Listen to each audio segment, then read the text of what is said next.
सगळे गाडी बंगला सगळे ऊत आला पैशाला ऊत ऊत आला. इतका पैसा आहे माणसाकडं. पैसा आहे, घरं चांगली आहेत, मान आहे, सन्मान आहे, ऐश्वर्य आहे. फक्त माणसाकडे एकच गोष्ट नाही, तिचं नाव सुख आहे. आणि ह्या जगातल्या माणसाकडे सुख का नाही? प्रत्येकाची उत्तरं सापडायची. तुम्ही मी भजन का करीत नाही? गरज काय? तर सुख मिळवण्यासाठी. सुख आपल्याकडे का नाही? तर ज्याच्यात आपल्याला सुख आहे ते आपण करीत नाही. आपण बसलो पाणी मारून कापूस शिकीत.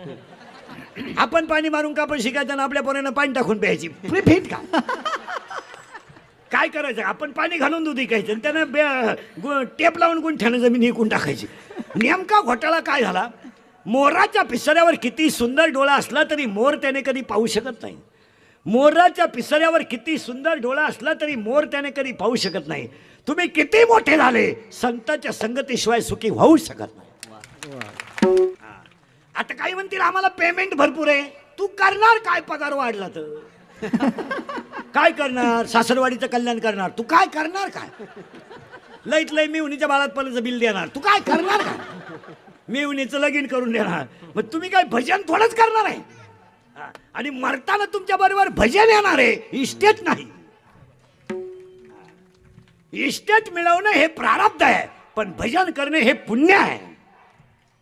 संपत्ती कोणी कमी? संपत्ती कमवायला काय लागतं? मूर्ख वागले का पैसा मिळतो. तुम्ही नीती सोडून जगा, तुमच्याकडे पैशाला तोटा नाही. फक्त नालायक वागायचं, पैसाच पैसा. सज्जन वागले, ओढायला बिडी नाही. नियम आहे तो. नियम आहे. मूर्ख माणसं जेवढी समाजात आहेत तेवढ्यातल्या माणसांना समाजात मान आहे. याचा अर्थ जगात देव आहे. फायनल करायचं. आता काही म्हणतील दिसतो का? तुझ्याशी डोकं लावायला आम्हाला वेळ नाही. उत्तर आहे का?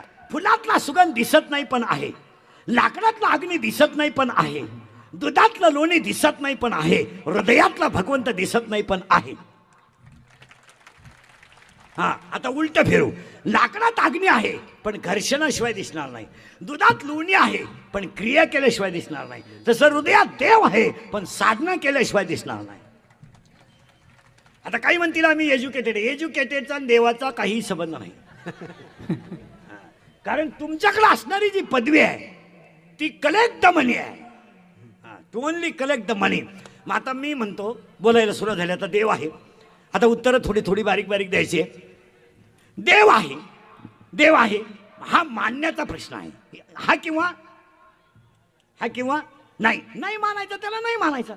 मूर्खांच्या नादीला काय लागायचं? कीर्तनकार कंबर का बांधतो? तू मुंडका बांधील, तुला काय करायचं? माळीत म्हणे एक शाटच का? आम्ही 9 शाट घालू, तुला रुतते का? आम्ही विचारलं का तुला दारू प्याताना डोळे का झाकतो? विचारलं. चांगला पायजमा का खराब करतो? विचारलं. तू काय इकडे झक मारितो? आणि कमी बुद्धीची माणसं एकत्र आली का धर्माला ग्लानी येते. तुमचं काय मत आहे? कमी बुद्धीची माणसं. आणि मग देव काम दाखवतो. आता कसं दाखवतो ऐका. तुम्हाला मला देवाची गरज आहे. फायनल झालं आपलं. आतापर्यंत आपल्याला सगळ्यांनी धोका दिलाय. सगळ्यांनी धोका दिलाय.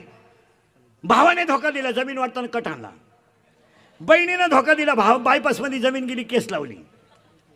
सासऱ्यानं सुद्धा धोका दिला, ईडी पोरगाळ्यात घातली, धोका दिला. पाहुण्याने धोका दिला, प्रियशीनं तर इतका धोका दिला. मोबाईल आपला, हँडसीट आपलं, चार्जर आपलं, पिन आपली, बॅलन्स आपला, हँडसीट आपलं, पेट्रोल आपलं, गाडी आपली, हॉटेलिंग आपलं, मेसेज दुसऱ्याला टाकला, तिसऱ्या संघ गेली, धोकाच दिला. प्रियशीनं धोका दिला. नीट आहे का? प्रियशीनं धोका दिला, भावाने धोका दिला, बायकोने सुद्धा धोका दिला. करेक्ट. बायकोने सुद्धा धोका दिला, मित्राने तर दिलाच, प्रियशीने तर दिलाच. पण या जगात बारीक काय घ्यायचं, आतापर्यंत आपल्याला फक्त कट्यावर हात ठेवून उभा राहणाऱ्या भगवंताने धोका दिला नाही. अजून आपले डोळे तसेच आहेत, अजून आपले कान तसेच आहेत,